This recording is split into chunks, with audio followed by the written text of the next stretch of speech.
नमस्कार दोस्तों, स्वागत है आपका मेरे चैनल कॉमिक्स लाइफ में। शुरू करते हैं सुरेंद्र मोहन पाठक जी द्वारा लिखा गया सुनील सीरीज का एक और मजेदार उपन्यास फ्रंट पेज पार्ट 4। सीढ़ियां उतरता सुनील सोच रहा था। रिवॉल्वर चोरी हुई थी, लेकिन हर किसी की भरपूर तलाशी के बावजूद बरामद नहीं हुई थी। वह सोच रहा था कि अगर चोर की जगह वह खुद होता तो उसने रिवॉल्वर कहाँ गायब की होती। कैसे उसने उसे इंस्पेक्टर मनोहर सिंह के कोट की जेब से निकालकर कमरे से बाहर रवाना किया होता। तत्काल उसके जहन में खुली खिड़की का अक्स उभरा। चोरी के बाद रिवॉल्वर को अपने पास रखने या कहीं और छुपाने की कोशिश करने से कहीं ज्यादा सहूलियत का काम चोर के लिए यह होता कि वह रिवॉल्वर को खिड़की से बाहर फेंक देता। कोट में से निकालकर रिवॉल्वर को खिड़की से बाहर उछाल देना पलक झपकते हो जाने वाला काम था। वह याद करने की कोशिश करने लगा कि उसने किस किस को खिड़की के करीब देखा था। कई सूरतों के अक्स उसके जहन में उभरे। वह चुपचाप सीढ़ियों की तरफ बढ़ा। खिड़की की बाबत उसका अंदाजा था कि वह उस गली में खुलती थी जिसके रास्ते चंद्रा चंद्रवाकर ने वहां से कूच किया था। बहुत सावधानी से वह पहले बेसमेंट में और फिर उस दरवाजे पर पहुंचा जो उसने चंद्रा चंदावरकर के लिए खोला था। सीढ़ियां चढ़कर वह ऊपर पहुंचा। उसने दूसरा स्प्रिंग लॉक वाला दरवाजा भी खोला और बाहर अंधेरी गली में कदम रखा। उसने सिर उठाकर ऊपर झांका तो पाया कि पांडे के ऑफिस की खुली खिड़की वहां से थोड़ा परे थी। गली में दबे पांव हुआ वह ऐन खिड़की के नीचे पहुंचा। उसने अपनी जेब से सिगरेट लाइटर निकालकर जलाया और उसकी रोशनी में आंखें फाड़ फाड़ कर गली में इधर उधर निगाह दौड़ाने लगा। रिवॉल्वर अगर खिड़की से नीचे फेंकी गई थी तो उसे वहीं कहीं होना चाहिए था। वह लगभग दोहरा होकर लाइटर की नाकाफी रोशनी में गली की निगाहबीनी करने लगा।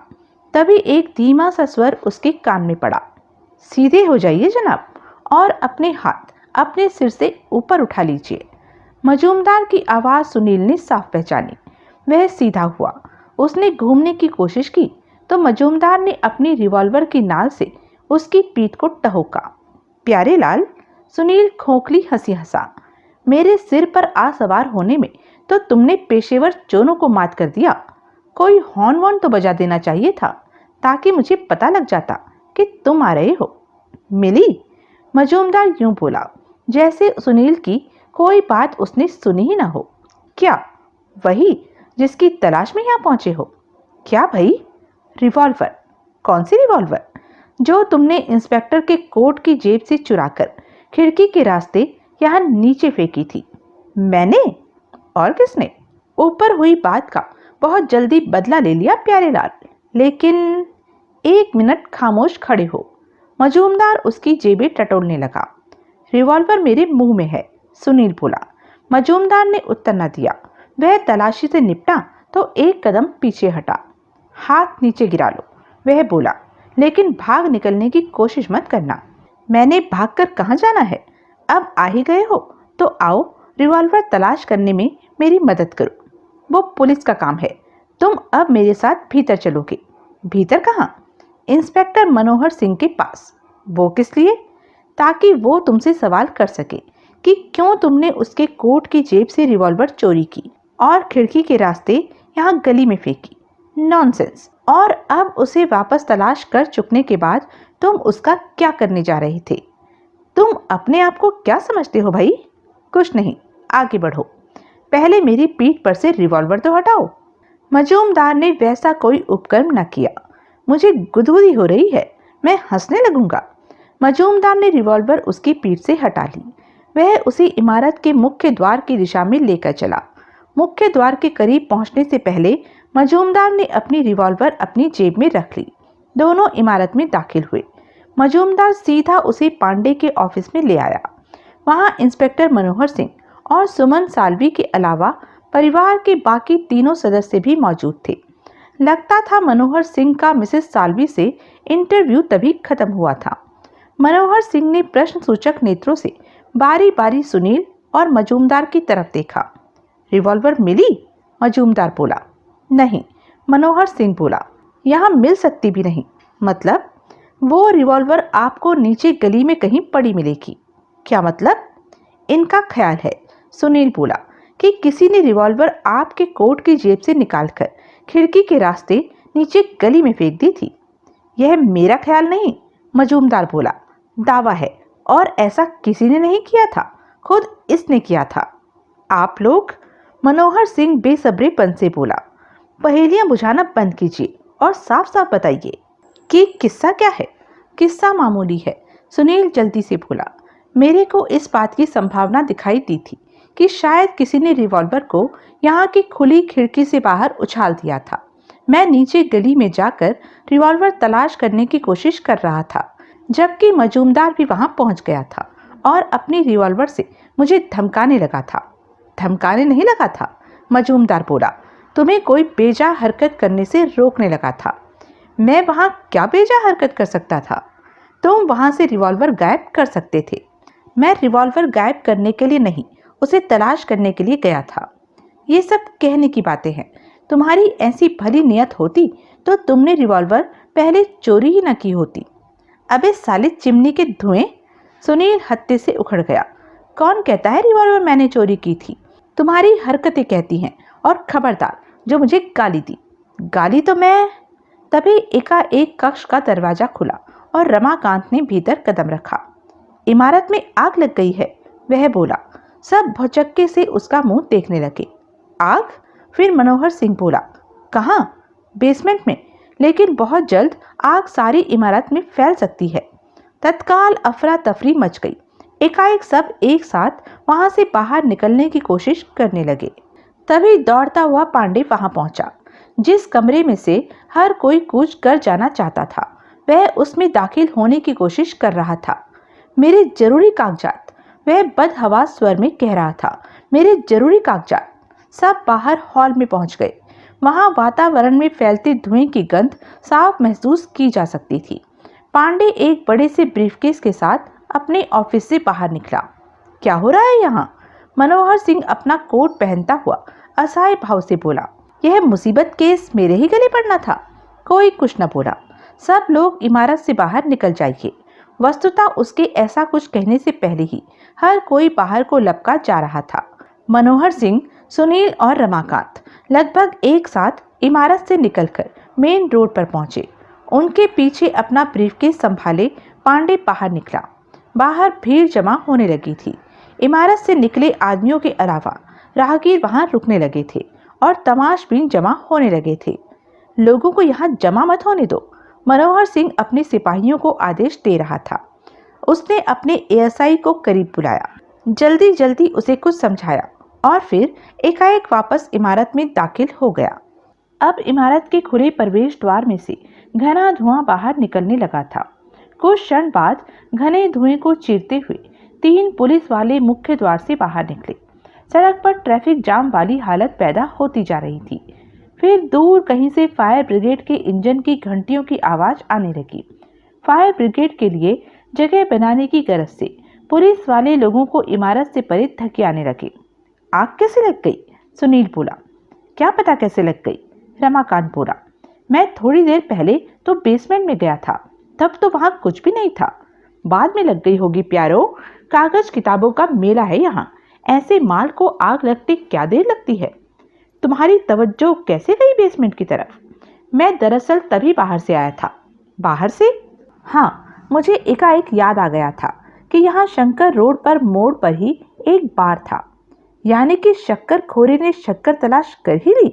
रमाकांत हंसा। मेरा हिस्सा कहाँ है? अभी वापस बार में चलते हैं प्यारो, बस जरा इमारत फूंक ले। आग दूसरे विंग की ओर भी फैल सकती है। बिल्कुल फैल सकती है मालको, सारा ब्लॉक जलकर राख हो सकता है। मुकद्दर खराब होना चाहिए, क्या नहीं हो सकता?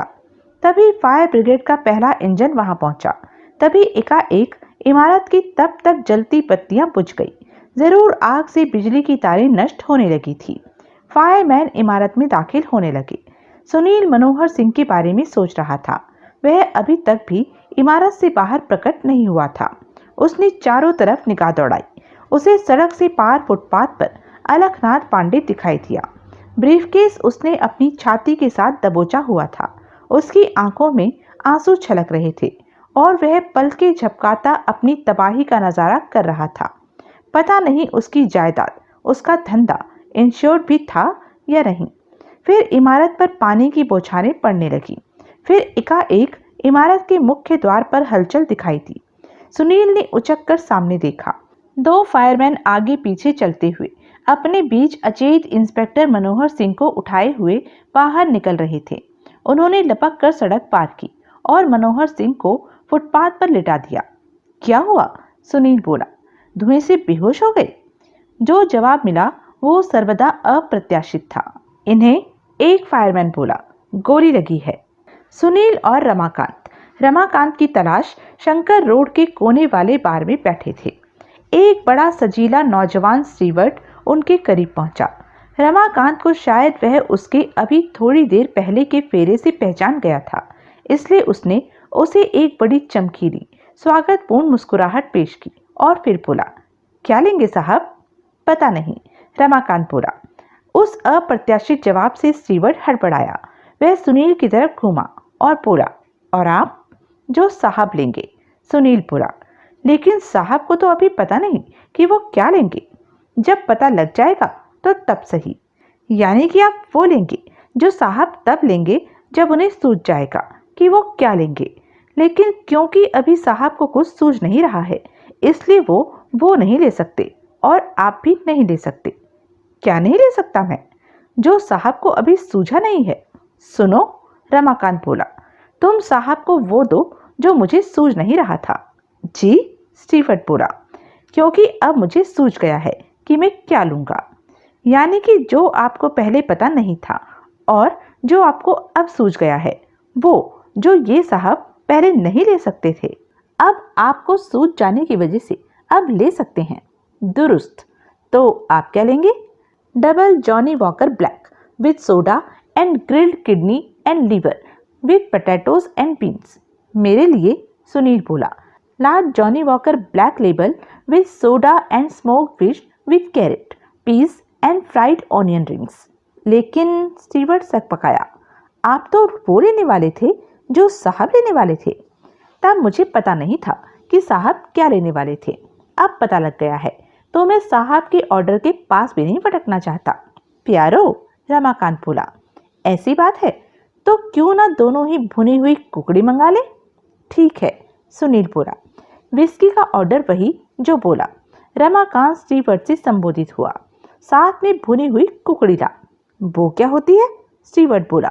ओए, तंदूरी चिकन नहीं समझता? तंदूरी चिकन वो तो खत्म है, तो जो है वो लिया। चिकन टिक्का।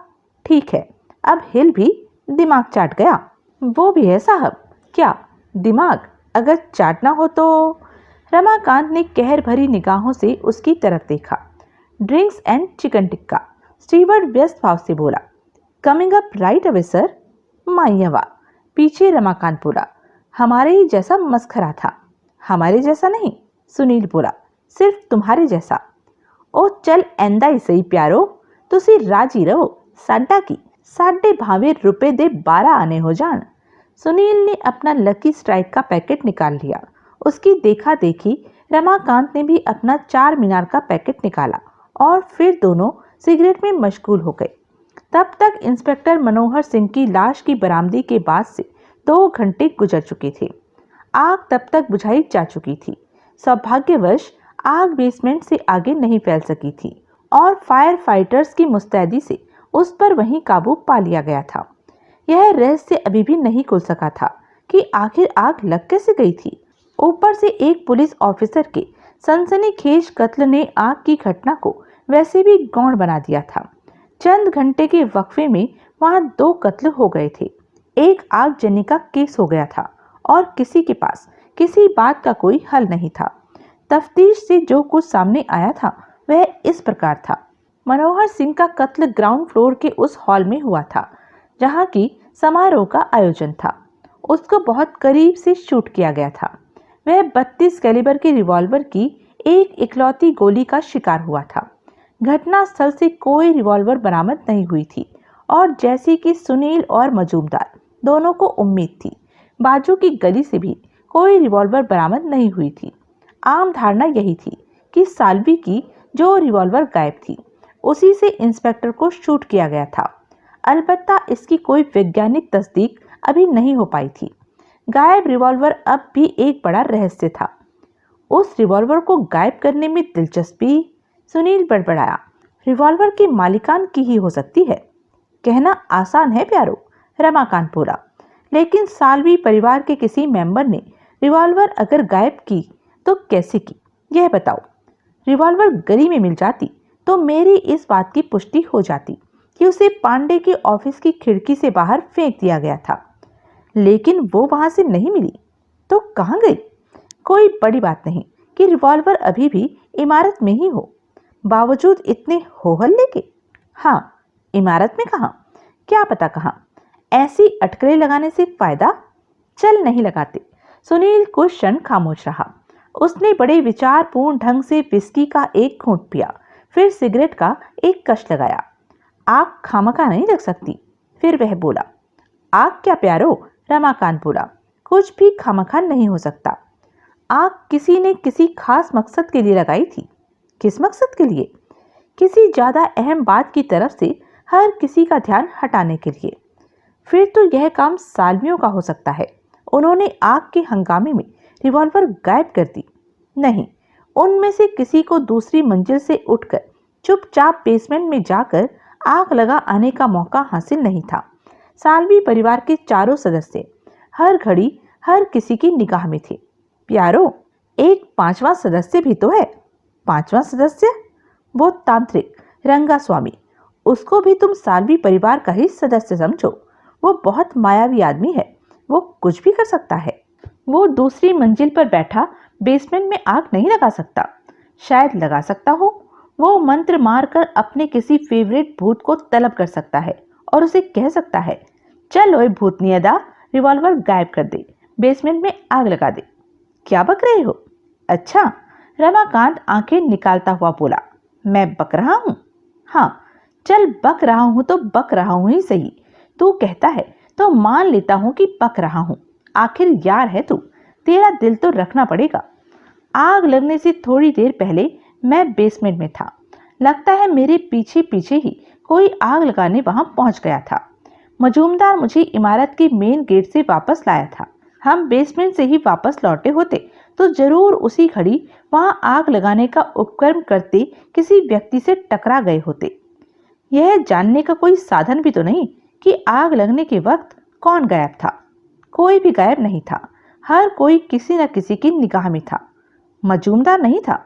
मतलब जैसे मैं चुपचाप चोरों की तरह गली में पहुंचा था, वैसे ही वो भी चुपचाप चोरों की तरह मेरे पीछे गली में पहुंच गया था। उसके बताए ही हर किसी को मालूम हुआ था कि वह कहाँ था और क्या करता रहा था। जैसे उसे गली में पहुंचते किसी ने नहीं देखा था, वैसे ही हो सकता है उसे बेसमेंट में जाते भी किसी ने न देखा हो। रिवॉल्वर भी उसी ने गायब की होगी। क्यों नहीं? फिर गायब रिवॉल्वर की तलाश का ड्रामा किस लिए? वो तो यही जाहिर कर रहा था कि तुम्हारे पीछे गली में आकर वह रिवॉल्वर को गायब हो जाने से रोक रहा था।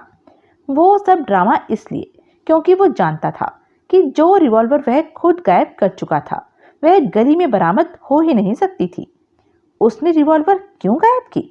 हत्या का अपराध छुपाने के लिए। वो रिवॉल्वर बरामद न होने पर पुलिस निर्विवाद रूप से कुछ सिद्ध नहीं कर सकती थी। फौजदार को मजूमदार ने शूट किया? मुमकिन है। वो कहता है वो तस्वीरें खींच रहा था। हर किसी को इसी भ्रम में रखकर वह फौजदार पर बखूबी गोली चला सकता था। उसके पास हत्या का उद्देश्य? फौजदार की विरासत, वो वसीयत जो पांडे के दफ्तर में टंगी हुई थी। प्यारो, यह तो तुम ठीक नहीं कह रहे हो। मजूमदार को फौजदार की कमाई का 10% मिलता था, बिना कोई एफर्ट किए, बिना कोई जामारी किए। उसे तो फौजदार के जिंदा रहने में फायदा था, न कि मर जाने में। ऊपर से यह वसीयत पता नहीं मान्य भी है या नहीं। मान्य तो है तो उसमें 2 वारिस और भी तो दर्ज हैं, लेकिन उनमें से एक मलिक साहब है। फौजदार की दौलत मलिक साहब के लिए चिड़िया का चुग्गा भी नहीं है। बाकी रहा पांडे, उसने खुद ही अपने ऑफिस को आग लगा दी हो। यह क्या मानने की बात है? रमाकांत ने इनकार में सिर हिलाया। ऊपर से फौजदार के कत्ल के वक्त पांडे स्टेज पर बैठा था। वह फौजदार पर गोली चला ही नहीं सकता था। यह तो है रमाकांत, कत्ल अगर वसीयत की वजह से हुआ है तो यह उस मजूमदार के घोड़े का काम है। तुम्हें उससे खुंदक हो गई मालूम होती है। साला कुछ ज्यादा ही स्मार्ट बनता है। गली में मुझे ही चोर और हत्यारा साबित करने पर तुला हुआ था। तुम्हारे ख्याल से मनोहर सिंह का कत्ल क्यों हुआ? उसमें कोई खास रहस्य नहीं। क्यों का जवाब आसान है। क्यों का क्या जवाब है? या तो आग लगने के बाद इमारत में उसने हत्यारे को रंगे हाथों पकड़ लिया था, और या कोई ऐसा सबूत उसके हाथ लग गया था जो कि निर्विवाद रूप से हत्यारे की शिनाख्त करा सकता था। उसका मुंह बंद रखने के लिए ही हत्यारे ने उसे शूट कर दिया। ओह, जैसे मुझे पता है कि आग लगने की खबर आम होने के बाद इस बार इमारत से निकल आने के बाद मनोहर सिंह फिर भीतर गया था, ऐसे ही अगर यह बात पता लग जाए कि उस घड़ी और कौन भीतर गया था तो हत्यारे की शिनाख्त हो सकती है। कोई भी नहीं गया था, सब लोग बाहर थे। एक बार आग लग जाने के बाद तो भीतर या पुलिसिये गए थे या फायर ब्रिगेड वाले, मुख्य द्वार से। लेकिन इमारत में दाखिल होने के दो रास्ते और भी उपलब्ध हैं। दो रास्ते? एक गली की ओर वाला बेसमेंट का रास्ता जो कि मजूमदार के साथ मेरे उधर से वापस न लौटने की वजह से खुला रह गया था, और दूसरा पांडे की प्रॉपर्टी को इमारत के पूर्वी विंग से जोड़ने वाला वो रास्ता जिसकी चाबी मुझे सोनी ने दी थी। सोनी? सोनी को तो हम भूल ही गए। इन तमाम वाकयात के वक्त वो कहाँ थी? यही तो वो लाख रुपए का सवाल है जिसका जवाब हमने हासिल करना है। वो काबिले एतबार छोकरी नहीं। जितनी जमीन से बाहर दिखाई देती है उतनी ही भीतर है। वो कुछ भी कर सकती है। उसने कुछ भी किया हो सकता है। प्यारो, मुझे एक बात सूझी है। क्या? इमारत में से सबसे आखिर में बाहर 3 पुलिस वाले और मजूमदार निकले थे। उसके बाद फायर ब्रिगेड वाले भीतर से मनोहर सिंह की लाश ही बाहर लाए थे। तो अगर उन चारों में से किसी ने मनोहर सिंह का खून नहीं किया था तो क्या इसका मतलब यह न हुआ कि हत्यारा तब भी जलती इमारत के भीतर ही कहीं था? कौन? सब लोग तो बाहर मौजूद थे। कोई तो भीतर होगा। मैंने किसी न किसी घड़ी हर किसी को बाहर देखा था। वधिया। फिर इसका मतलब यह हुआ कि जब मनोहर सिंह को गोली लगी तब वह भीतर इमारत में अकेला था, यानी कि उसने खुद अपने आप को गोली मारी और रिवॉल्वर निगल ली। ठीक? तुम्हें नशा हो गया है। अभी होना शुरू हुआ है, हो नहीं गया है। उठो। क्या? उठो और चलो। यहाँ बैठे रहने का कोई फायदा नहीं। कहाँ चलो? वापस घटनास्थल पर। हमें घटनास्थल का एक चक्कर लगाना चाहिए। फायदा? हो सकता है भीतर जो कुछ मनोहर सिंह को दिखाई दिया था वह हमें भी दिखाई दे जाए। कैसे हो सकता है? अगर हत्यारे ने पीछे किसी सबूत को बरकरार छोड़ना था तो उसे मनोहर सिंह का कत्ल करने की क्या जरूरत थी? कत्ल का मकसद मनोहर सिंह की जुबान बंद रखना भी रहा होगा। मैंने पहले भी कहा है कि जरूर उसने हत्यारे को उसकी किसी हरकत में रंगे हाथों पकड़ा होगा। लेकिन अब हिलोगे भी? प्यारो, अभी तो जरा मजा आना शुरू हुआ था। लौटकर यहीं आ जाएंगे। मुझे किश्तों में नशा करने में मजा नहीं आता। ठीक है, तुम बैठो, मैं चलता हूँ। अरे नहीं प्यारो, रमाकांत तत्काल उठा। अकेले बैठे दारू पीने में क्या मजा है? बाहर तो यार से है। यार गया तो बाहर गई। प्यारो, यारा नाल बहारा मिले मित्रांदे। रमाकांत ने बिल चुकाया। बिल चुकाते चुकाते ही उसने जॉनी वॉकर ब्लैक लेबल का एक डबल पैक और पिया, और फिर तृप्तिपूर्ण ढंग से चटकारे लेता हुआ सुनील के साथ हो लिया। इमारत में घुसना मुमकिन होगा? रास्ते में रमाकांत बोला। अफरा तफरी खत्म हो चुकी है। सुनील दूर इमारत की दिशा में झांकता हुआ बोला। लेकिन मुख्य द्वार से भीतर दाखिल होना शायद मुमकिन नहीं होगा। वहां जरूर एक आध पुलिसिया तैनात होगा। तो फिर हम गली वाला दरवाजा ट्राई करेंगे। शायद वो अभी भी खुला हो। ना खुला हुआ हो तो इमारत के पूर्वी विंग में चलेंगे और सोनी को तलाश करेंगे जिसके पास की बीच के दरवाजे की एक चाबी उपलब्ध है। भीतर हमें पुलिस ने पकड़ लिया तो जो होगा देखा जाएगा। आहो, रमाकांत अकड़कर बोला। देखा जाएगा जो होगा। एक खूबी तो है विस्की में। क्या? हौसले बुलंद हो जाते हैं। हर विस्की में यह खूबी नहीं प्यारो। सिर्फ अमरीक सिंह काले बिल्ले में है यह खूबी, या फिर भापेती पसंद में? तुम्हारे लिए, मेरे लिए ही सही। रमाकांत एक क्षण ठिठका और फिर बोला, तुमने उस चूहे की कहानी नहीं सुनी जो विस्की की बोतल में पूंछ डुबो डुबो कर और फिर पूंछ चाट चाट कर ढेर सारी विस्की पी गया था? कौन सी कहानी? अरे उस चूहे की कहानी जो ढेर सारी विस्की पी गया था। माये मीनू जब नशा होया तो उसने पिछले पैरों पर खड़ा हो गया और छाती फुलाकर गरज कर बोला, कहाँ है बिल्ली? बढ़िया चुटकुला है, सुनील जमाही लेता हुआ बोला। तब भी बढ़िया था जब सन 65 में मैंने इसे पहली बार सुना था। सुना था? रमाकांत आंखें निकाल कर बोला। तो पहले क्यों नहीं बोला? मैंने खास पूछा था। तब मुझे क्या पता था तुम क्या सुनाने वाले हो? माइयावा जुलाहे दिया मस्करिया माँ बहन नाल। बात विस्की और हौसले की जुगलबंदी की हो रही थी। बात यह हो रही थी कि विस्की से हौसले बुलंद हो जाते हैं। हाँ, जब चूहे के हो जाते हैं तो आदमी के बच्चे की तो बात ही क्या है। वे घटना स्थल पर पहुंचे। इमारत का पांडे की ओर वाला विंग अंधेरे में डूबा हुआ था और उसके मुख्य द्वार पर 2 पुलिसिये तैनात थे। खामोशी से वे बाजू की गली में पहुंचे। उधर का दरवाजा उन्होंने बंद पाया। अब? रमाकांत बोला। सोनी को तलाश करते हैं। सुनील एक क्षण ठिठक कर बोला, बशर्ते कि उसे पुलिस न पकड़ ले गई हो। ऐसी संभावना है? है तो सही। वे पूर्व विंग में पहुंचे। सोनी वहां उपलब्ध थी। वो उन्हें अपने बेडरूम में मिली। पुलिस ने तुम्हें कुछ नहीं कहा? सुनील बोला। नहीं, सोनी बोली, फिलहाल नहीं कहा। फिलहाल?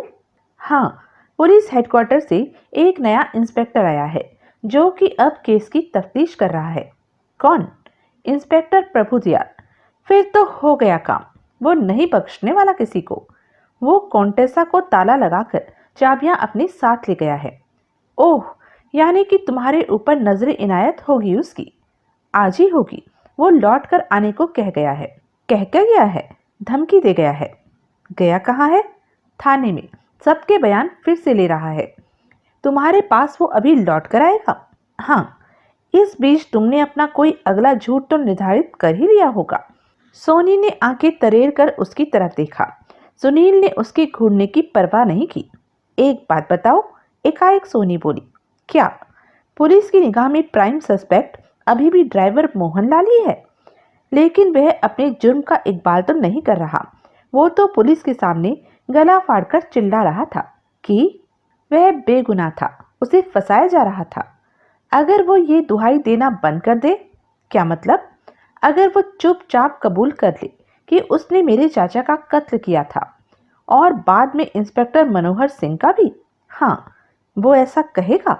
हाँ, क्या किस्सा है?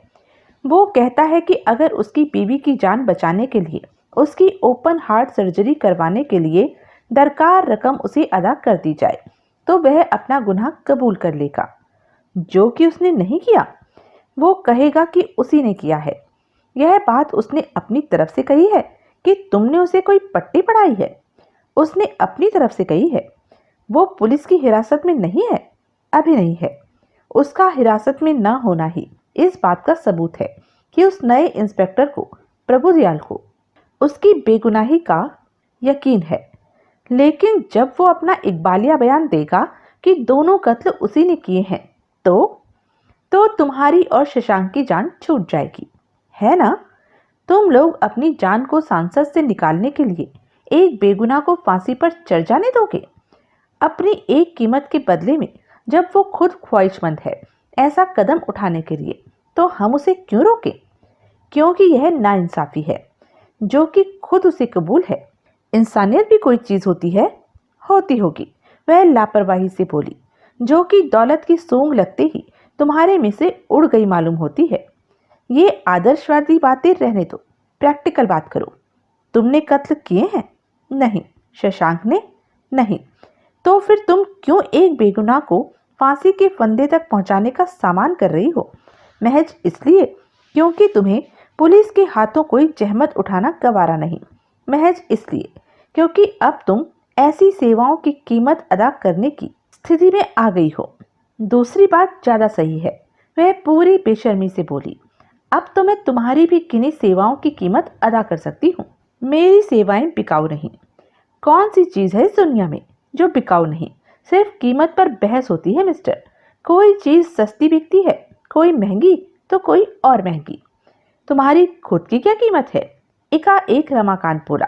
क्या मतलब? सोनी तीखे स्वर में बोली। तुम सस्ती हो, महंगी हो या और महंगी हो? अपनी कीमत बोलो, मैं अभी वो कीमत अदा करता हूँ और फिर हम दोनों यार यहीं तुम्हारे बिस्तर पर तुम्हें। Oh shut up damn you! Soni भड़क कर बोली। Shut your filthy mouth. Filthy mouth तो तुम्हारा है, सुनील बोला। जुबान तो तुम्हारी काली है और दिल भी। तुम्हारा चाचा तुम्हारे बारे में जो कहता था एकदम ठीक कहता था। जो कहना था कह गया साला चाचा। अब कहाँ रखा है चाचा? पुलिस को तुम इस बात का क्या जवाब दोगी कि तुम्हारे कॉन्टेसा चलाई होने का दावा करने के बावजूद उसकी माइलेज लॉग बुक की आखिरी एंट्री से आगे नहीं बढ़ी है? उसका जवाब भी मोहनलाल देगा। क्या कहेगा वो? कि कार वह चला रहा था? नहीं, वो कहेगा कि जब मैं कार लेकर वापस लौटी थी तो उसने स्पीडोमीटर को लॉग बुक वाली एंट्री पर वापस सेट कर दिया था। क्यों? मुझे शक के दायरे में लाने के लिए, मेरा झूठ पकड़ाने के लिए। वो कहेगा कि अपना अपराध मेरे सिर पर थोपने का उसका पहले से इरादा था। वो रिवॉल्वर और 50,000 रुपए के नोट भी यहाँ मेरे बेडरूम में प्लांट करना चाहता था, लेकिन उसका दाव नहीं लगा था। पुलिस उसकी अपेक्षा से कहीं ज्यादा जल्दी उसके सिर पर आन धमकी थी।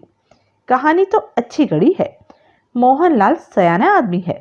वो है कहाँ इस वक्त? अपने क्वार्टर में। मैं उससे 1 मिनट बात करना चाहता हूँ। कर लो जाकर। 1 मिनट क्या, 1 घंटा कर लो, लेकिन वो अपने इरादे से टलने वाला नहीं है। ऐसी कोई कोशिश करोगे तो अपना वक्त ही बर्बाद करोगे। बीच के दरवाजे की चाबी भी एक बार फिर दो। वो किस लिए? मैं पांडे वाले विंग का एक चक्कर लगाना चाहता हूँ। सीधे रास्ते से क्यों नहीं जाते? उधर पुलिस तैनात है। ओह, चोरों की तरह भीतर दाखिल होना चाहते हो? हाँ, लेकिन तुम खातिर जमा रखो। हम वहां पकड़े गए तो तुम्हारा नाम नहीं लेंगे। ये नहीं कहेंगे कि बीच के दरवाजे की चाबी हमें तुमने मुहैया करवाई थी। तो क्या कहोगे? हम कहेंगे कि हम बाजू की गली में पड़ने वाले बेसमेंट के दरवाजे से भीतर घुसे थे, जो कि हमें खुला मिला था। सोनी ने चाबी सुनील को सौंप दी। एक टॉर्च भी चाहिए, सुनील बोला। उधर की बत्तियां तो बिगड़ चुकी हैं। सोनी ने टॉर्च भी उन्हें सौंपी। दोनों ने उसका शुक्रिया अदा किया और उसके बेडरूम से बाहर निकल आए। कितनी कमीनी लड़की है, बाहर सुनील बोला। बहुत ज्यादा कमीनी प्यारो, रमाकांत बोला। अद्दी कमीनी। पैसा अभी हाथ नहीं आया, लेकिन उसका इस्तेमाल, उसके दम पर गरजना बरसना पहले ही शुरू कर दिया है पट्टी ने। वे गैरेज के ऊपर बने मोहनलाल के क्वार्टर में पहुंचे। उन्होंने उसे एक पलंग पर बैठे विस्की पीते पाया। हमें जानते हो? सुनील बोला। मैंने आप लोगों को परली तरफ देखा था। वह नशे में थरथराती आवाज में बोला। साहब के कत्ल के बाद, जब वहां पुलिस मेरे पीछे पड़ी हुई थी। पीछा छोड़ कैसे दिया उन्होंने? कहाँ छोड़ा? कभी भी दोबारा पकड़ मंगवाएंगे। अभी ही पुलिस ये यहाँ आ धमके तो कोई बड़ी बात नहीं। हम सोनी के दोस्त हैं, उसी के हित में हम तुमसे एक आध बात पूछना चाहते हैं। हम उसी के भेजे यहाँ आए हैं, रमाकांत बोला। वो कहती थी कि तुम हमारे किसी सवाल का जवाब देने से इनकार नहीं करोगे। मैडम जो कहेंगी, मोहनलाल धीरे से बोला। मैं करूँगा। गुड, सुनील बोला। क्या यह सच है कि तुम साहब की कार चोरी से चलाते हो, उसका स्पीडोमीटर डिस्कनेक्ट करके? हाँ, वह बोला। आज शाम को कत्ल के वक्त के आसपास साहब की कॉन्टेसा तुम लेकर गए हुए थे? हाँ। अपनी बीवी से मिलने? हाँ। तुम जानते हो यह इकलौती बात तुम्हारी बेगुनाही साबित कर सकती है। कत्ल के वक्त जब तुम यहाँ थे ही नहीं तो तुम कत्ल कैसे कर सकते थे? मैं अब अपनी बेगुनाही साबित करने का ख्वाहिशमंद नहीं रहा। क्यों? क्योंकि तुम सोनी मेम साहब से अपनी जान का सौदा कर रहे हो। अपनी बीवी की जान बचाने के लिए मैं कुछ भी करने को तैयार हूँ, बेगुनाह फांसी पर चढ़ जाने को भी। हाँ, तुम्हारी बीवी से यह बात छुपी रहेगी कि कैसे तुमने उसकी जान बचाने का सामान किया है। उसे कुछ नहीं मालूम होगा। उसके ऑपरेशन के बाद अगर मालूम हो भी जाएगा तो तब तक उसके सिर पर से मौत का खतरा टल चुका होगा और तुम्हारे सिर पर सवार हो चुका होगा। हाँ, तुम्हारी बीवी को अपनी ऐसी जिंदगी कबूल होगी? मैंने कहा ना, उसे कुछ मालूम नहीं होगा। होगा। कैसे होगा? हम बताएंगे। क्या? फिर तुम्हारी बीवी यह बयान देगी कि साहब की हत्या के वक्त तुम उसके पास थे, लेकिन जब मैं खुद अपने मुंह से कत्ल का इकबाल करूंगा तो यूं इकबालिया बयान चलने लगे तो किसी साधन संपन्न मुजरिम को सजा न हो। हर कोई पैसे के जोर से ऐसा इकबालिया बयान खरीद ले और खुद सजा से बच जाए। इकबालिया बयान भी पड़ताल के बाद ही कबूल किया जाता है। साहब, आप ऐसा मत करना। आप मेरी बीवी को कुछ न बताना। तुम मूर्ख हो। तुम सोने की बातों में आ गए मालूम होते हो। उसकी दौलत की चकाचौंध ने तुम्हारी आंखों पर पर्दा डाल दिया है। तुम दूसरे का इल्जाम अपने सिर ओढ़ने की कोशिश करोगे तो यह बहुत बड़ा गुनाह होगा। मुझे गुनाह कबूल है। अपनी बीवी की जान बचाने के लिए मुझे कुछ भी कबूल है।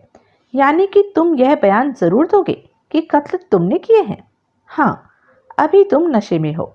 फिलहाल तुम्हें मेरी यही राय है कि जो बयान देना नशा उतरने के बाद देना और उस पर एक बार ठंडे दिमाग से फिर विचार कर लेने के बाद देना। ओके? उसने सहमति में सिर हिलाया। हम चले? आप मेरी बीवी के पास तो नहीं जाएंगे? फिलहाल तो नहीं जाएंगे। दोनों वहां से विदा हो गए।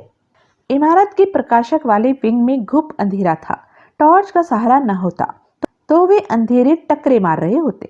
भीतर सब जगह जलती चीजों की गंध अभी भी विद्यमान थी। वे उस हॉल में पहुंचे जहां की लेखक का सम्मान समारोह हुआ था और जिसका समापन लेखक के कत्ल के साथ हुआ था। कुर्सियां वहां बस सतूर लगी हुई थी। फर्श पर पानी फैला हुआ था। हालांकि लगता नहीं था कि बेसमेंट में लगी आग वहां भी पहुंची हो। वे कुर्सियों की आखिरी कतार के पीछे लगे दोनों तरफ से खुले हुए शेल्फ के पास पहुंचे। मैंने, सुनील धीरे से बोला, पांडे पर यह संभावना व्यक्त की थी कि गोली इस शेल्फ में रिवॉल्वर वाला हाथ डालकर चलाई गई थी। वह टॉर्च की रोशनी एक एक शेल्फ पर फिराने लगा। पांडे कहता था कि यह मुमकिन नहीं था। शेल्फ के बॉटम और किताबों के टॉप के बीच इतनी जगह नहीं थी कि उसमें रिवॉल्वर समेत हाथ डाला जा सकता।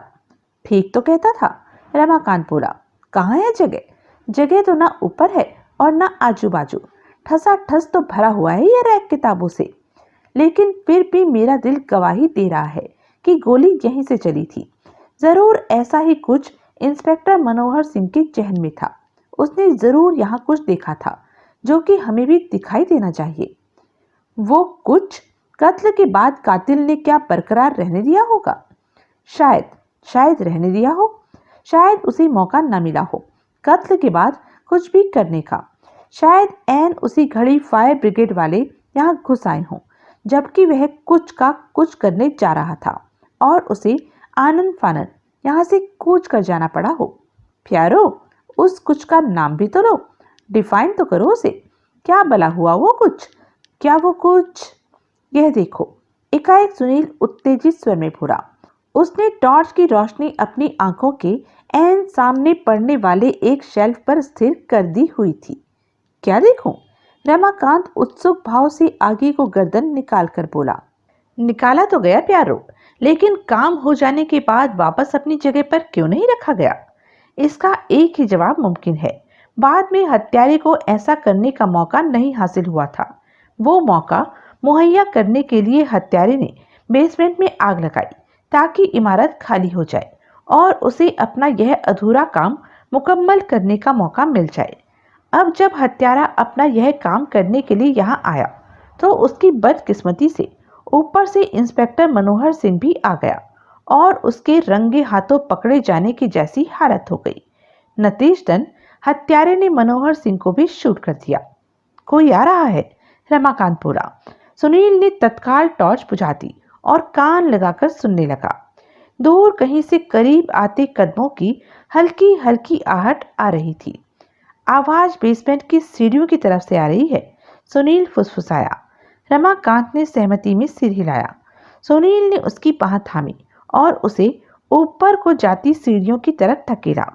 दोनों दबे पांव सीढ़ियों पर पहुंचे और ऊपर चढ़ गए। ऊपर रेलिंग के पास पहुंचकर वे ठिठके और आंखें फाड़ फाड़ कर नीचे झांकने लगे। बेसमेंट की सीढ़ियों की तहाने पर एक बार टॉर्च की रोशनी चमकी और फिर बुझ गई। एक साया दहाने पर प्रकट हुआ और दबे पांव उसी खुले शेल्फ की तरफ बढ़ा जिस पर से अभी सुनील और रमाकांत हटे थे। टॉर्च फिर जली। साया टॉर्च की रोशनी खुली शेल्फों पर डालने लगा। रोशनी शेल्फों पर से प्रतिबिंबित होकर साई के चेहरे पर पड़ी। दोनों ने साई को साफ पहचाना। वह सुब्रतो मजूमदार था। यह भीतर कैसे आया? रमाकांत फुसफुसाया। जाहिर है कि बेसमेंट के रास्ते। सुनील भी वैसे ही फुसफुसाया। या तो हमने दरवाजे को ठीक से चेक नहीं किया था या फिर इसको उस दरवाजे को खोल लेने का कोई साधन उपलब्ध था। टॉर्च की रोशनी अब शेल्फ से हटकर चारों तरफ घूमने लगी थी। रोशनी सीढ़ियों पर भी पड़ी, लेकिन वे दोनों रोशनी के दायरे से बहुत ऊपर मौजूद थे। रोशनी सीढ़ियों पर से फिसली और बाकी दीवारों पर पड़ती वापस खुले शेल्फ तक लौटी। फिर रोशनी बुझ गई, लेकिन मजूमदार शेल्फ के पास से न हटा। वह वही ठिठका खड़ा रहा। स्तब्ध वातावरण में उसकी भारी सांसों की आवाज साफ गूंज रही थी। क्या करे? रमाकांत फुसफुसाया। कुछ नहीं, सुनील बोला। वह आदमी हथियारबंद है। यहाँ हमारी हैसियत एक चोर जैसी है। इसकी भी तो। फिर भी मौजूदा हालात में यहाँ इससे उलझना ठीक नहीं होगा। यह कर क्या रहा है यहाँ? पता नहीं। वो जा रहा है। टॉर्च की रोशनी अब फर्श पर पड़ने लगी थी। मजूमदार शेल्फ के पास से हटकर वापस सीढ़ियों की ओर बढ़ रहा था। वो कहीं ऊपर ना आ जाए। हम और ऊपर हो जाते हैं। वे दबे पांव बाकी की सीढ़ियां तय करके पहली मंजिल वाले हॉल में पहुंच गए और वहां की अलमारी की ओट में हो गए। नीचे बेसमेंट की सीढ़ियों के दहाने के करीब फर्श पर टॉर्च चमकी। फिर रोशनी वहां से हटकर ऊपर को आती सीढ़ियों पर पड़ी। मजूमदार सीढ़ियां चढ़ने लगा। ऊपर ही आ रहा है प्यारो, रमाकांत फुसफुसाया। खामोश। मजूमदार ऊपर पहुंचा, लेकिन वहां रुकने के स्थान पर वह और ऊपर की सीढ़ियां चढ़ने लगा। टॉर्च वह रुक रुक कर बहुत कम वक्त के लिए जला रहा था। वे दबे पांव ऊपर जाती सीढ़ियों के दहाने पर पहुंचे। पांडे के ऑफिस में जाता मालूम हो रहा है, सुनील फुसफुसाया। और कहाँ जाएगा? रमाकांत ने सहमति व्यक्त की। और तो ऊपर खाली हॉल ही है। ऊपर चलें? मूर्खता होगी प्यारो। वो एकाएक लौट पड़ा तो हम उसकी निगाहों से छुप नहीं सकेंगे। ठीक है। वे ठिठके खड़े रहे। फिर सीढ़ियों के करीब टॉर्च की रोशनी चमकी। वे फिर अलमारी की ओट में हो गए। मजूमदार सीढ़ियां उतर रहा था। इस बार वह सीधा बेसमेंट तक सीढ़ियां उतरता चला गया। जा रहा है, रमाकांत बोला। जाने दो, सुनील बोला। जरा ऊपर चलो। ऊपर कहाँ? पांडे के ऑफिस में? हाँ। दोनों पांडे के ऑफिस में पहुंचे। सुनील ने टॉर्च की रोशनी चारों तरफ दौड़ाई। टॉर्च की रोशनी फौजदार की तस्वीर के पहलू में ठिठकी। वहां उसकी फ्रेम शुदा वसीयत मौजूद नहीं थी। वसीयत कहाँ गई? सुनील के मुंह से निकला। अभी मजूमदार ले गया होगा, रमाकांत बोला। मायावा यहाँ आया ही इसलिए होगा। उसे वसीयत यूं चोरी करने की क्या जरूरत थी? कोई तो वजह होगी। कोई वजह नहीं। उसके चोरी चले जाने में या नष्ट हो जाने में तो उसी का नुकसान है। तो फिर वह उसकी हिफाजत के लिए उसे यहाँ से ले गया होगा। अब वसीयत को यहाँ क्या खतरा था? खतरा तो तब था जब यहाँ आग लगी थी। यह भी ठीक है। फ्रेम शुदा वसीयत को वो कोई कोट की जेब में तो रख नहीं सकता था। वसीयत उसके हाथ में होती तो हमें जरूर उसका आभास मिला होता। उसने कागज को फ्रेम से निकाल लिया होगा और फ्रेम फेंक दिया होगा। फ्रेम कहीं दिखाई तो नहीं दे रहा। यहाँ नहीं दिखाई दे रहा। वो बाहर कहीं हो सकता है। अभी भी यहाँ की खिड़की खुली है। वे नीचे गली में पड़ा हो सकता है। हमें मजूमदार के पीछे पड़ना चाहिए। यूं कम से कम हाथ के हाथ पता तो लग जाएगा कि वसीयत को यहाँ से ले गया है या नहीं। ठीक है प्यारो। तत्काल दोनों वहां से निकले और सीढ़ियों की ओर लपके। जिस रास्ते वे वहां पहुंचे थे उसी रास्ते से वे बाहर निकल गए। वे पूर्वी विंग के कंपाउंड में पहुंचे जहां की रमाकांत की मारुति खड़ी थी। वे कार में सवार होकर वहां से निकले और मेन रोड पर पहुंचे। वो रहा, सुनील बोला। मजूमदार लंबे डग भरता हुआ फुटपाथ पर चल रहा था और टैक्सी स्टैंड की ओर बढ़ रहा था। यह टैक्सी लेने की फिराक में है, सुनील बोला। हमने इसका पीछा करना है। रमाकांत ने सहमति में सिर हिलाया। स्टैंड से मजूमदार एक टैक्सी पर सवार हुआ। टैक्सी वहां से रवाना हुई। रमाकांत ने चुपचाप अपनी कार उसके पीछे लगा दी। नगर की विभिन्न सड़कों पर दौड़ती हुई टैक्सी मुगल बाग पहुंची। वहां की एक बहुमंजिली इमारत के सामने टैक्सी रुकी। मजूमदार उससे बाहर निकला। उसने टैक्सी का भाड़ा चुकाया और इमारत में दाखिल हो गया। टैक्सी आगे बढ़ी। रमाकांत ने ऐन टैक्सी की जगह अपनी कार ला खड़ी की। दोनों कार से बाहर निकले। मजूमदार इमारत की लॉबी में नहीं था, लेकिन एक लिफ्ट उस घड़ी ऊपर जा रही थी। दोनों इंडिकेटर को देखने लगे। इंडिकेटर के मुताबिक लिफ्ट चौथी मंजिल पर जाकर रुकी। लॉबी में एक बोर्ड लगा हुआ था जिस पर कई नेम प्लेट टंगी हुई थी। सुनील ने उस बोर्ड पर निगाह दौड़ानी शुरू की। एक नेम प्लेट पर उसकी निगाह टिकी। उस पर लिखा था, Subrato Majumdar, flat number 4 P। हुन की मर्जी है प्यारो, रमाकांत बोला।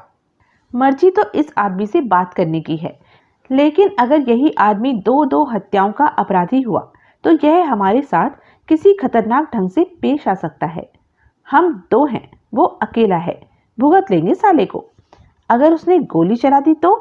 इतनी भरी पूरी इमारत में क्या गोली चलाएगा वो? सेल्फ डिफेंस के लिए गोली कहीं भी चलाई जा सकती है। हम उसे ऐसा कुछ करने का मौका ही नहीं देंगे। तुम उसकी कॉल बेल बजाना। जब वह बाहर निकले तो तुम उसका ध्यान अपनी तरफ लगा रखना। मैं चुपचाप उस पर झपट पड़ूंगा, फिर हम उसकी रिवॉल्वर ही छीन लेंगे। कोई बखेड़ा ना खड़ा हो जाए। सदके जावा, बखेड़े से डर लग रहा था तो उसके पीछे यहाँ आने की क्या जरूरत थी? यह भी ठीक है, जो फैसला करना है जल्दी करो। ठीक है, ऊपर चलते हैं और तुम्हारे वाली राय पर ही अमल करते हैं। दोनों चौथी मंजिल पर पहुंचे। फ्लैट नंबर 4B पर भी सुब्रतो मजूमदार की नेम प्लेट टंगी हुई थी। जरूरी थोड़ी ही है, सुनील बोला, कि वह यहाँ अकेला ही रहता हो। प्यारो, अब ये बातें छोड़ो, रमाकांत तनिक झुंझलाकर बोला। जो होगा सामने आ जाएगा। अच्छा। रमाकांत फ्लैट के दरवाजे के एक पहलू से चिपक कर खड़ा हो गया। घंटी बजा, वह बोला। सुनील ने घंटी बजाई और दरवाजे के ऐन सामने खड़ा हो गया। दरवाजा खुलने की प्रतीक्षा में किसी अज्ञात भावना से प्रेरित होकर सुनील ने टॉर्च निकालकर अपने हाथ में ले ली। टॉर्च मजबूत थी, हथियार का काम दे सकती थी। क्यों न वह मजूमदार जैसे आदमी के साथ आक्रमणकारी रुख अपनाए। उसने टॉर्च को मजबूती से थामा और टॉर्च वाला हाथ अपनी पीठ पीछे कर लिया। उसकी निगाह दरवाजा खोलने वाले पर तत्काल झपट पड़ने को तत्पर रमाकांत से मिली। रमाकांत ने आंखों आंखों में टॉर्च को हथियार की तरह इस्तेमाल करने के उसके इरादे का अनुमोदन किया। दरवाजा खुला। सुनील ने तत्काल टॉर्च वाला हाथ अपने सिर से ऊपर तान दिया। रमाकांत छलांग लगाने को तैयार हो गया। फिर दोनों उन्हीं मुद्राओं में जैसे फ्रीज हो गए।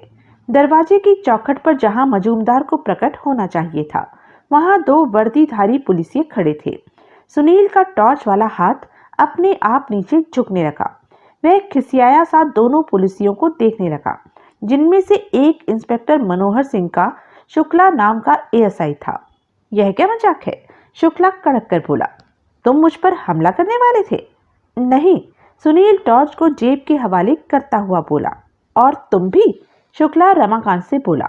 तुम भी हम पर झपटने को आमादा थे? ओ नहीं मालको, रमाकांत हड़बड़ाई स्वर में बोला। भला सरकार पर कोई झपटता है? तभी उन दोनों के पीछे मजूमदार प्रकट हुआ। लगता है, वह बोला। इन दोनों की तैयारियां मेरे लिए थी। वह सुनील से संबोधित हुआ। क्यों जनाब, मैं ठीक कह रहा हूं? यह एक मुश्किल सवाल है। सुनील अपनी खिसियाहट छुपाने का भरसक प्रयत्न करता हुआ बोला। कोई आसान सवाल नहीं पूछ सकते प्यारे लाल? एक के बदले में 2 पूछ लो, बेशक 3 पूछ लो, रमाकांत बोला। क्या इरादे थे तुम दोनों के? शुक्ला सख्ती से बोला।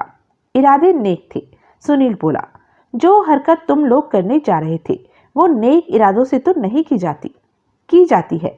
हमें भीतर आने दो, फिर समझाते हैं। इनका शिकार मैं था, मजूमदार फिर बोला। जाहिर है, शुक्ला बोला। दोनों के माथों पर लिखा है कि इन्हें दरवाजा पुलिस द्वारा खोला जाने का जरा भी इम्कान नहीं था। इन पर कोई एक्शन होना चाहिए। मिस्टर, शुक्ला सहमति में सिर हिलाता हुआ बोला। तुम दोनों को मेरे साथ पुलिस हेडक्वार्टर चलना होगा। खामखा, रमाकांत बोला, कुछ किया भी है हमने? करने तो जा रहे थे। तुम्हें क्या पता हम क्या करने जा रहे थे? क्यों, मैं अंधा हूं, मुझे दिखाई नहीं देता? मेरे से पूछ रहे हो? बकवास बंद। शुक्ला भड़क कर बोला, मैं तुम सबको पुलिस हेडक्वार्टर ले जा रहा हूं। अब जिसे ऐतराज हो वही बोले। कोई कुछ न बोला। नीचे पुलिस की जीप खड़ी थी, जिसकी तरफ सुनील या रमाकांत में से किसी की तवज्जो तक नहीं गई थी। प्रत्यक्षता पुलिस सुब्रतो मजूमदार की खातिर ही वहां मौजूद थी। झमेला उनके गले खामखा पड़ गया था। सब पुलिस हेडक्वार्टर पहुंचे।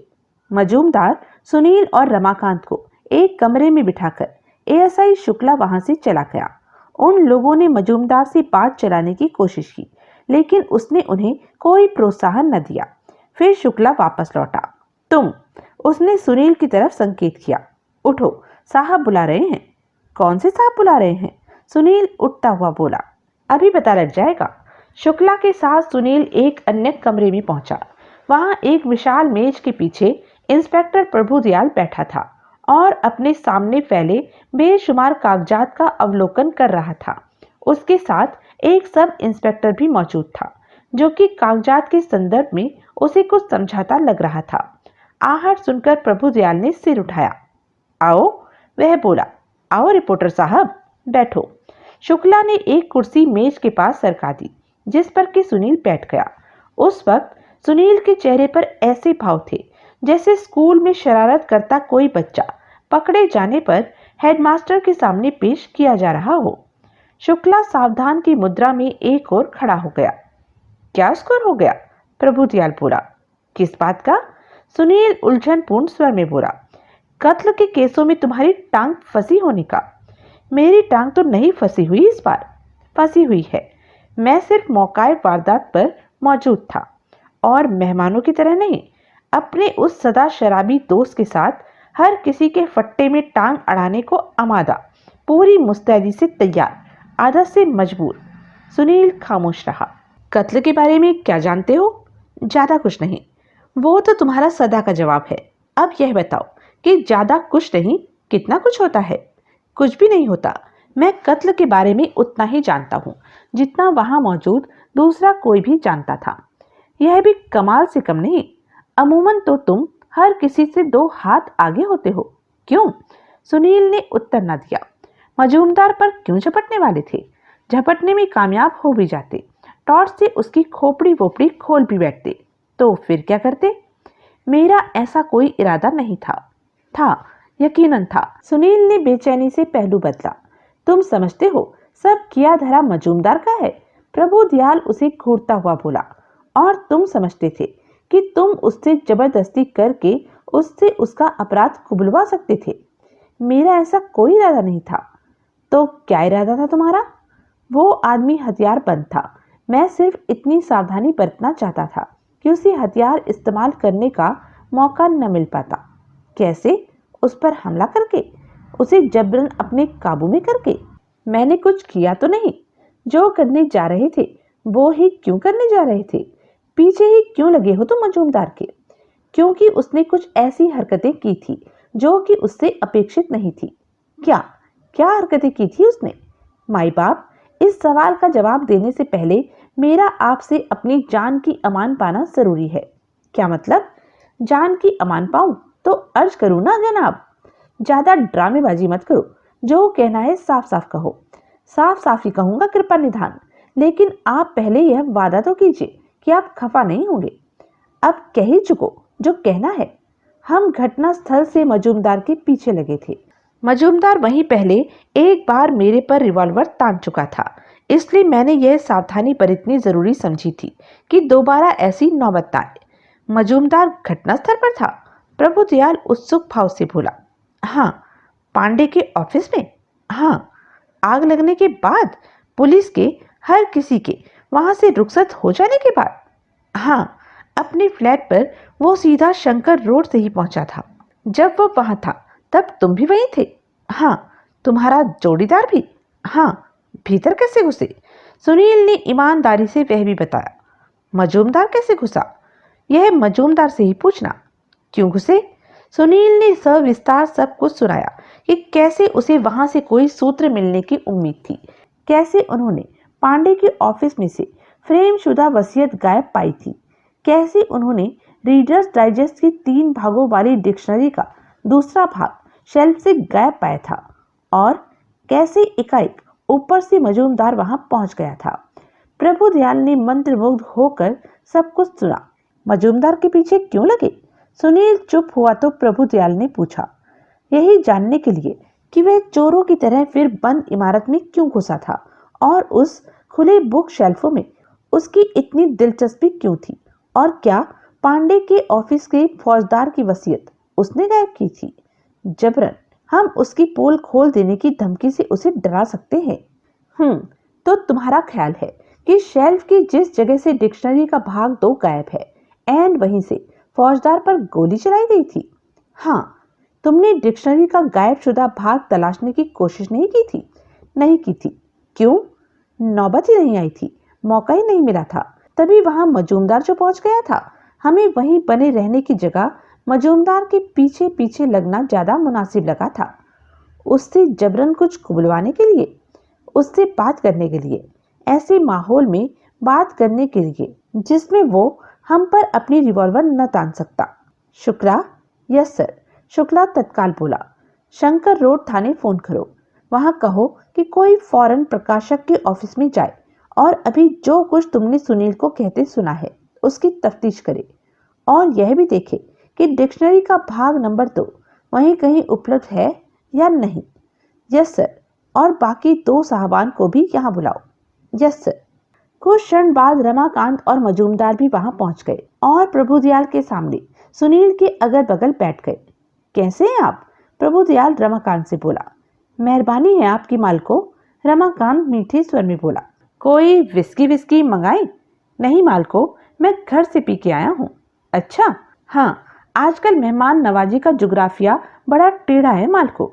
पता नहीं होता कहाँ क्या खिदमत होगी या कहाँ क्या खिदमत नहीं होगी। दूसरों के भरोसे रहने का जमाना रहा नहीं, खास तौर से पुलिस वालों के। प्रभुदयाल तनिक मुस्कुराया।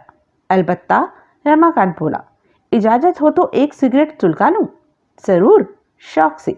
रमाकांत ने अपना 4 मीनार का पैकेट निकाला। उसकी देखा देखी सुनील ने भी अपनी जेब से अपना लकी स्ट्राइक का मुड़ा तुड़ा पैकेट बरामद किया। दोनों सिगरेट सुलगाने लगे। प्रभुदयाल मजूमदार की तरफ आकर्षित हुआ। आप फौजदार साहब की सेक्रेटरी हैं? वह बोला।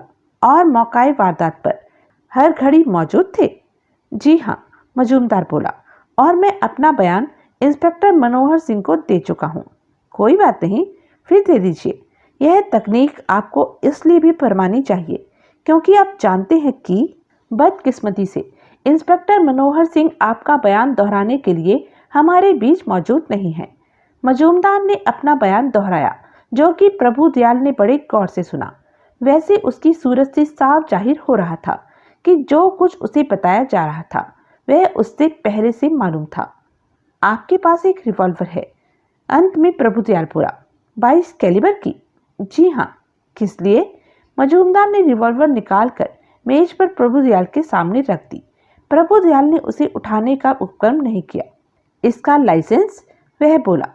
फोटोकॉपी अभी मेरे पास है, ओरिजिनल घर पर है। फोटोकॉपी दिखाइए। मजूमदार ने अपना पर्स निकाला। उसने उसमें से एक कागज बरामद किया और उसे रिवॉल्वर की बगल में मेज पर रख दिया। प्रभुदयाल ने कागज उठाकर बड़ी बारीकी से उसका मुआयना किया। तो फिर वह बोला, बकौल आपके रिवॉल्वर आप इसलिए रखते थे क्योंकि आपका एम्प्लॉयर ऐसा चाहता था? जी हाँ, मजूमदार बड़े धीरज से बोला। यह रिवॉल्वर खरीद कर भी मुझे फौजदार साहब ने ही दी थी और उन्होंने ही मेरे लिए इसके लाइसेंस का प्रबंध किया था।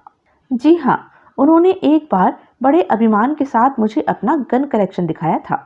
अगर आप वहां से कोई गन चुराना चाहते तो क्या यह आपके लिए मुमकिन होता? मैंने ऐसी कोई हरकत नहीं की। मैंने कब कहा कि आपने की? मैंने आपकी राय जाननी चाहिए है। मैंने पूछा है कि अगर आप वहां से कोई गन चुराना चाहते तो क्या यह आपके लिए मुमकिन होता? मजूमदार खामोश रहा। उसने बेचैनी से पहलू बदला। जवाब दीजिए, प्रभुदयाल जिद भरे स्वर में बोला। वहां से गन चुराना किसी के लिए भी नामुमकिन नहीं। मजूमदार कठिन स्वर में बोला। जिस शो केस में सालवी साहब अपने हथियार रखते हैं उसमें ताला वाला नहीं लगा रहता। जिस किसी की भी उनकी स्टडी तक पहुंच हो वो वहां से गन चुरा सकता है। आपकी पहुंच थी स्टडी तक? मैं जब भी वहां गया था मुझे स्टडी में ही बिठाया गया था। यानी कि पहुंच थी, लेकिन साथ ही मैंने यह भी अर्ज किया है कि मैं 3-4 महीने से वहां नहीं गया। हाँ, कहा आपने ऐसा, मुझे याद है। अभी थोड़ी देर पहले आप पांडे के ऑफिस वाली इमारत में चोरों की तरह क्यों घुसे थे और वहां क्या कर रहे थे? सवाल इतने अप्रत्याशित ढंग से पूछा गया था कि मजूमदार हक्का पक्का गया। जवाब दीजिए, प्रभुदयाल उसे घूरता हुआ बोला। और जवाब यह सोच समझकर दीजिएगा कि इनकार में जवाब देना बेकार होगा। मुझे वहां से कोई सूत्र हासिल होने की उम्मीद थी। मजूमदार कठिन स्वर में बोला। हत्या से संबंधित कोई सूत्र? जी हाँ, कोई ऐसा सूत्र जो आपके ख्याल से पुलिस की निगाह में नहीं आया था? जी हाँ, क्योंकि पुलिस वाले सारे अहमक भर्ती हुए हैं और आप बहुत समझदार हैं। मैंने ऐसा कब कहा? मजूमदार हड़बड़ाया। अब कह लीजिए। मुझे पुलिस की काबिलियत और कार्यकुशलता पर कतई कोई शक नहीं। मैं उत्सुकतावश वापस गया था। मुझे समारोह वाले हॉल के दोनों तरफ से खुले बुक शेल्फ से तब कुछ खास उम्मीदें हो गई थी, जबकि मुझे मालूम हुआ था कि इंस्पेक्टर मनोहर सिंह की लाश भी उसी बुक शेल्फ के करीब पड़ी पाई गई थी। उस बुक शेल्फ की ही बारीकी से जांच करने के लिए मैं वापस गया था। भीतर कैसे घुसे थे? बेसमेंट के बाजू की गली वाले दरवाजे से। वो दरवाजा बंद था? सुनील बोला। मैंने खोल लिया था, मजूमदार बोला। कैसे? मेरी एक चाबी उसके ताले में लग गई थी। खामखा? इत्तेफाक की बात है। यानी कि तुम सेक्रेटरी और बॉडीगार्ड के अलावा ताला तोड़ भी हो? और तुम्हारी नजर में? मजूमदार व्यंग्यपूर्ण भाव से मुस्कुराया। शायद कातिल भी। जनाब, प्रभुदयाल बोला, आपकी गुफ्तगू मेरे से हो रही थी। सॉरी, मजूमदार बोला। तो आपने बुक शेल्फ का मुआयना किया? जी हाँ। क्या नतीजा निकला? यही कि किसी शेल्फ में रिवॉल्वर वाला हाथ डालकर वहां से गोली चला पाना नामुमकिन था। किताबों के टॉप और हर शेल्फ के बॉटम के बीच 1 से लेकर 1.5 इंच से ज्यादा जगह कहीं नहीं थी। और बस उसके बाद मैं वहां से चला आया था। प्रभुदयाल ने सुनील की तरफ देखा। उसके बाद? सुनील बोला। तुम वहां से चले नहीं आए थे। उसके बाद तुम ऊपर पांडे के ऑफिस में गए थे। तुम्हें कैसे मालूम? मजूमदार तीखे स्वर में बोला। सुनील ने उत्तर न दिया। सुनील ही इस बात का गवाह है। उत्तर प्रभुदयाल ने दिया कि आप चोरों की तरह स्टोर में घुसे थे। यह भी वहां था? मजूमदार बोला। हाँ, और इसका जोड़ीदार रमाकांत भी। यानी कि ये भी चोरों की तरह वहां घुसे थे? दुरुस्त। आप तीनों को लॉकअप में बंद कर देने की यही काफी से ज्यादा बुनियाद है मेरे पास। उसने बारी बारी तीनों की सूरतों पर निगाह डाली और यह देखकर बहुत आनंदित होता प्रतीत हुआ कि तीनों बहुत विचलित दिखाई देने लगे थे। अगर आप इनके खिलाफ शिकायत दर्ज करवाएं तो सुनील और रमाकांत के अतिरिक्त खातिर तवज्जो भी हो सकती है। अगर यह शिकायत दर्ज करवाना चाहते हैं कि इन्होंने आपके घर में घुसकर आप पर हमला करने की कोशिश की? नहीं, मजूमदार बोला। मर्जी आपकी। बहरहाल इल्लीगल एंट्री की बिना पर बंद आप तीनों को फिर भी किया जा सकता है। आपको क्या इस केस से ताल्लुक रखते बहुत से लोगों को फर्दर क्वेश्चनिंग के लिए हिरासत में लिया जा सकता है, लेकिन हम क्योंकि औरों के साथ ऐसा नहीं कर रहे हैं, क्योंकि हम औरों के साथ नरमी का रुख अख्तियार कर रहे हैं, इसलिए मैं आप लोगों की हरकतों को फिलहाल नजरअंदाज कर रहा हूं और आपको लॉकअप में बंद किए जाने का आदेश नहीं दे रहा हूं। तीनों ने चैन की सांस ली। अब आप? प्रभुदयाल मजूमदार से बोला। फरमाइए कि आप पांडे के ऑफिस में क्या करने गए थे? यूं ही, मजूमदार बोला। उत्सुकतावश? किस बात की उत्सुकता थी आपको? आप सुनेंगे तो हंसेंगे। मैं कोशिश करूंगा न हंसने की। मैं देखने गया था कि क्या फौजदार साहब की वसीयत तब भी पांडे के ऑफिस में बदस्तूर लगी हुई थी। तो क्या देखा आपने? वसीयत वहां नहीं थी। जिस फ्रेम में फिट उसे वहां दीवार पर टंगे होना चाहिए था। वो फ्रेम दीवार से गायब था। उसे आपने वहां से नहीं हटाया? बहस करने की कोशिश न कीजिए, साफ साफ हाँ या ना में जवाब दीजिए। नहीं हटाया। अगर इन दोनों साहबान ने, जो कि आप कहते हैं कि वहां मौजूद थे, ऐसा कोई दावा किया है तो ये झूठ बोलते हैं। मैं वहां इनकी निगाहों में था, वहीं से ये पीछे लग गए थे। मैं अपने फ्लैट पर पहुंचा था तो वहां मैंने पुलिस को अपना इंतजार करते पाया था, तभी ये वहां पहुंच गए थे और हम तीनों आनन फानन यहाँ ले आए गए थे। इस लिहाज से अगर यह वसीयत मैंने पांडे के ऑफिस से निकाली होती तो वह अभी भी मेरे पास ही होनी चाहिए। इंस्पेक्टर साहब, आप बखुशी अभी मेरी तलाशी ले सकते हैं। मजूमदार के स्वर में संजीदगी का कुछ ऐसा पुट था कि कोई भी प्रभावित हुए बिना न रह सका। तलाशी की जरूरत नहीं, प्रभुदयाल बोला। मुझे आपकी बात पर विश्वास है। वैसे भी आपने वसीयत वहां से गायब की हो, इसकी कोई वजह मेरी समझ में नहीं आती। बहरहाल अब स्थापित यह हुआ कि वो वसीयत अपने स्थान से गायब है। जी हाँ, मजूमदार बोला, लेकिन यह कहना मुहाल है कि वो कब से गायब है। हो सकता है जब स्टोर में आग लगी थी और पांडे ने जब एक ब्रीफकेस में भरकर अपने जरूरी कागजात जलती इमारत से निकाले थे, तो तब उसने वह फ्रेम शुदा वसीयत भी दीवार से उतार कर अपने ब्रीफकेस में रख ली हो सकता है आग से चाहे भारी नुकसान नहीं हुआ, लेकिन उसे भारी नुकसान का अंदेशा यकीनन रहा होगा। ऐसे में उसका फौजदार की दौलत का लालच करना और वसीयत को हिफाजत से वहां से निकाल लाना युक्ति संगत तो लगता है। मजूमदार ने सहमति में सिर हिलाया। हम पांडे से बात करेंगे। माई बाप, सुनील बोला, एक कैंडिडेट मेरी निगाह में भी है जिसकी वसीयत को वहां से निकालने में दिलचस्पी हो सकती है। कौन? प्रभुदयाल बोला। और वो कैंडिडेट उसकी हिफाजत का नहीं, उसको गायब और बर्बाद कर देने का ख्वाहिशमंद हो सकता है। अरे, कोई नाम भी लोगे या नहीं? सोनी, फौजदार की भतीजी, जो कि मरने वाले की इकलौती जीवित रिश्तेदार और नेचुरल वारिस है। अगर उस वसीयत का अस्तित्व समाप्त हो जाए तो अपने चाचा की तमाम दौलत की इकलौती हकदार वही होगी। अपने घर का माल गैरों के पास जाने से रोकने को लिए वो ऐसा कोई कदम उठा सकती है। वो वसीयत रजिस्टर नहीं थी, इसलिए रजिस्टर के दफ्तर में उसकी कॉपी होने का सवाल ही पैदा नहीं होता। उसे एक बार में हाथ मुंह पोंछने वाले पेपर नैपकिन पर लिखा गया था, इसलिए वहां भी उसकी कोई कॉपी बन सकी हो, ऐसा कतई मुमकिन नहीं।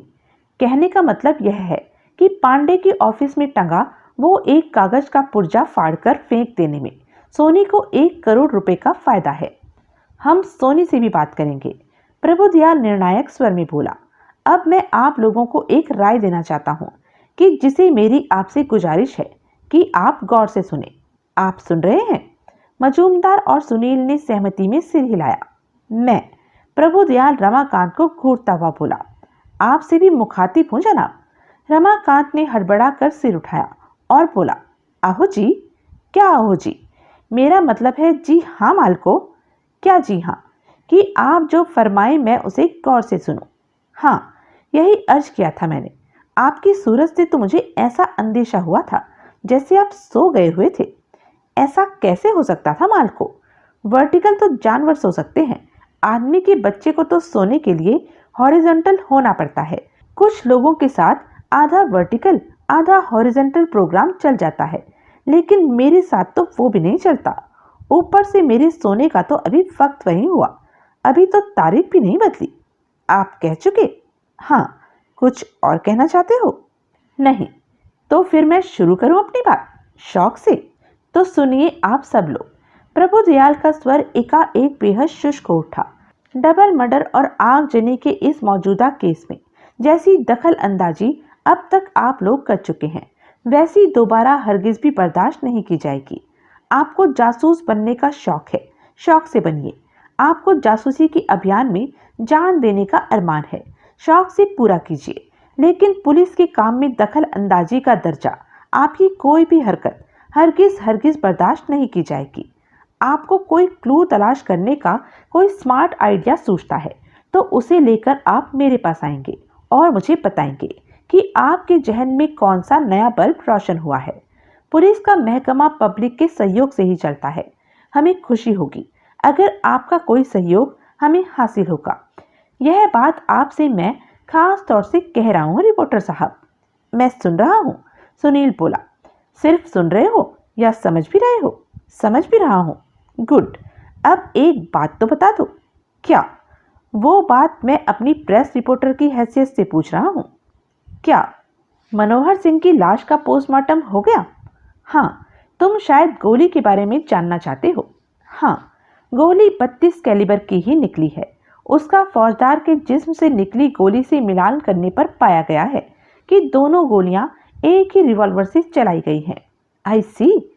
लेकिन यह साबित होना अभी भी बाकी है कि वह रिवॉल्वर शिवनाथ साल्वी की ही थी या नहीं, क्योंकि वह रिवॉल्वर अभी भी गायब है। उस रिवॉल्वर की गैर मौजूदगी में साल्वियों में से किसी पर कोई पुख्ता चार्ज लगाना संभव नहीं है। इसलिए बावजूद मिसेस साल्वी के इकबालिया बयान के उन्हें हिरासत में नहीं लिया गया है और फौजदार के ड्राइवर मोहन लाल को भी फिलहाल। तभी एएसआई शुक्ला ने भीतर कदम रखा तो प्रभुदयाल बोलता बोलता रुक गया। उसने प्रश्न सूचक नेत्रों से शुक्ला की तरफ देखा। शंकर रोड थाने से वापस फोन आया है, शुक्ला बोला। जो आदमी प्रकाशक के ऑफिस में तफ्तीश के लिए भेजा गया था, उसने आकर रिपोर्ट दी है कि मकतूल की फ्रेम जड़ी वसीयत पांडे साहब के ऑफिस में यथास्थान मकतूल की तस्वीर के पहलू में टंगी हुई है। क्या? सुनील और मजूमदार दोनों के मुंह से एक साथ निकला और शुक्ला आगे बढ़ा। ग्राउंड फ्लोर के हॉल में लगी दोनों तरफ से खुले शेल्फों वाली अलमारी में से कोई पुस्तक गायब नहीं है। सवाल किसी पुस्तक के बारे में नहीं, प्रभुदयाल बेसब्रेपन से बोला। एक खास पुस्तक के बारे में था। सवाल रीडर डाइजेस्ट की 3 भागों वाली डिक्शनरी के भाग नंबर 2 के बारे में था। वो भाग वहां से गायब नहीं है। वहां डिक्शनरी के तीनों भाग मौजूद हैं।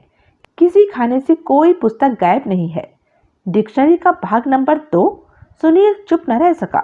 यथास्थान अपने पहले और तीसरे भाग के बीच में मौजूद है। हाँ, शुक्ला बोला। और वसीयत भी पांडे के ऑफिस में दीवार पर टंगी हुई है। हाँ, लेकिन हमने साफ साफ अपनी आंखों से दोनों चीजें अपनी अपनी जगह से गायब देखी थी। मैंने भी, मजूमदार बोला। वसीयत की वापसी से रमाकांत ने पहली बार अपनी राय व्यक्त करने के लिए जुबान खोली। सोनी तो शक से बरी हो गई। उसने वसीयत गायब की होती तो लौटाई हरगिज न होती। प्रभुदयाल ने सहमति में सिर हिलाया। इंस्पेक्टर साहब, सुनील बोला, अगर वो दोनों चीजें इस वक्त अपनी अपनी जगह पर मौजूद हैं, तो इसका एक ही मतलब हो सकता है कि कोई तुम लोगों के वहां से कूच कर जाने के बाद वहां पहुंचा और उसने उन दोनों को यथास्थान वापस पहुंचा दिया। हाँ, और वो कोई कौन होगा? निश्चय ही हत्यारा। कौन? उस सवाल का जवाब किसी के पास नहीं था। तो यह थी अब तक की कहानी। आगे की कहानी जानने के लिए बने रहें मेरे साथ। और हाँ, मेरे चैनल को लाइक, शेयर और सब्सक्राइब करना ना भूलें। और कमेंट करके ज़रूर बताएं कि यह वीडियो आपको कैसा लगा। धन्यवाद।